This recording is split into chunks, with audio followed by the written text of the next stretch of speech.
Good evening. We begin with exclusive new details in the Carlisle hostage shooting. 7 News can reveal the 4 officers who opened fire on Brendan Lindsay to save the life of deli worker Sheila Tran were then arrested and detained for several hours in custody.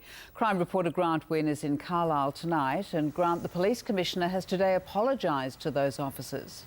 That's right, Sue. It was a courageous act here in Carlisle last Saturday morning, an act some are even describing as commendable. Police, in a standoff with a knife-wielding man holding a hostage, forced to shoot him dead to save her life, to stop her from being stabbed to death. Then, in an unprecedented response, those same officers were arrested by their colleagues and subjected to hours of interrogation. And a warning, my exclusive story contains images that may be confronting. It was the split-second decision these officers are trained to make, but hope they never face.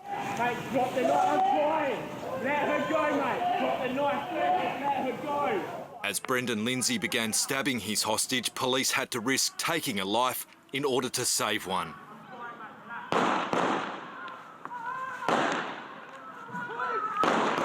But now 7 News has discovered the 4 officers who opened fire on Lindsay were arrested at the scene.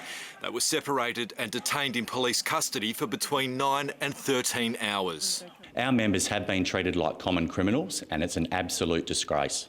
On Saturday morning, while the Police Commissioner was saying this, and they took action as they've been trained to take. The officers were under arrest. Investigators from the Internal Affairs Unit decided they be held on suspicion of causing grievous bodily harm. One of the constables who attempted resuscitation on Lindsay was not allowed to wash his bloodied hands for up to 3 hours.